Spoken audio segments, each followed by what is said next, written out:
What causes stress for you? Maybe it comes from worrying about an upcoming deadline. Or perhaps you've been having some difficulties with your suite mates and you get that little irritated feeling each time you think about going back to your suite. It could even be that nagging worry that's just always in the background. Will my grades be good enough to get into medical school? Or how will I get that internship with that consulting company? Or perhaps you feel overwhelmed just by looking at the long list of things you need to do that day. And that feeling of dread washes over you, making it harder and harder to be productive. So how do you get at the root of stress? This may seem like a tall order or even an impossible task for those of you who've coped with stress throughout high school and into college. And where can you even begin? Well, one thing for certain is that stress doesn't feel good. That tightness in your shoulders, that restlessness or anxious feeling like you can't take a breath. So what can you do? Try not to think about it? Put your head down and try to tough it out until the semester is over? Or maybe find a distraction for when these feelings come up. You could surf the internet, or go out with your friends, or check your Facebook account. Again.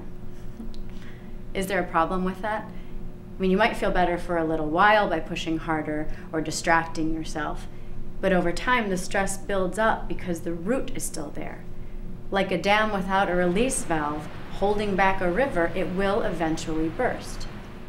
It's as if you're standing outside in sub-zero temperature without a coat, and someone throws you a hot coal and says, "This will warm you up." You catch it and hold on to it without looking carefully to see how well it provides warmth. At first, it's a big relief from the cold. It's so nice compared to the icy wind, even if it's only a small part of you that's being warmed. A short while later, you notice an uncomfortable sensation. Someone might even come by and say, "Hey, your hand is burning." But you think they're being ridiculous. It came on very good advice that this is a great way to warm up. And besides, it's working, isn't it? So you keep picking up these hot coals instead of putting on a coat or going inside. And because you've been getting these little nuggets of warmth, you don't look around for something more effective. It's sort of like eating chocolate when you get a bad grade. Chocolate tastes good and you definitely feel better, but it doesn't fix your grade or help you learn how to study better for the next exam. Distracting yourself when you're stressed out is like being outside in the cold and grabbing onto a hot coal. You feel better for a little while, but in the meantime, your work hasn't gotten done. In fact, you're farther behind. How can you learn to put on your proverbial coat to deal effectively with your stress? Once you explore what stress feels like and identify what bad habits you currently use to cope with it, only then can you step out of the cycle of stress. And I'm going to throw a radical notion out there that if you really can step out of this cycle and see what's causing it, you'll see that the majority of stress is not only optional, but also preventable, really. You don't deserve it. It doesn't just happen to you. You actually cause it. And if this is true, well, then you can also stop doing this to yourself.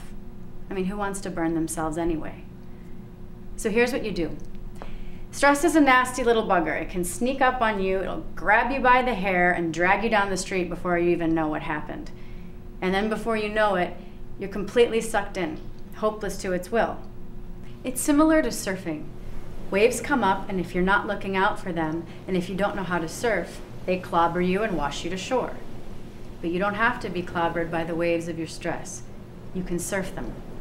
But before you learn to surf, notice what the body sensations are that make up stress. The more you see that they are just body sensations taking you for a ride, the more you can learn to ride them out. Now we'll teach you how to surf. You'll use an acronym, RAIN, RAIN, as your surfboard to help you ride the wave. First, you need to recognize it's coming and relax. You get thrown off your board if your legs are too stiff, so just relax into it. Then remember, when you try to beat down or resist or ignore stress, it just builds up like water behind a dam. So see if you can accept or allow this wave to come as it is. Don't try to ignore it or distract yourself. To catch the wave, you have to study it carefully, investigating it as it builds, crests, and falls. Become curious and interested in the body sensations, thoughts, and emotions that come up. finally, to ride it out, note your experience. Note to yourself, mentally or out loud, what's going on in your body from moment to moment. For some people, stress can start in their belly as a tightness or a burning sensation. So they'd note tightness or burning at the beginning. And then just keep noting what sensations feel like, what comes up as the stress wave builds, crests, and then subsides. Keep the notes to single words that really describe what your body feels like in those moments.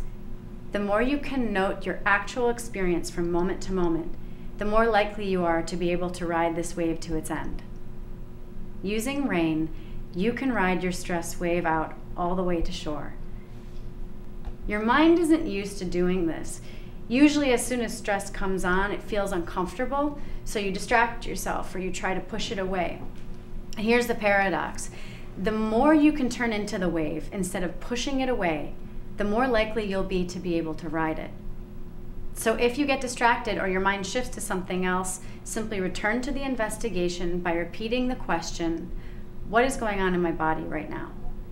See if you can ride it until it's completely gone. Ride it to shore.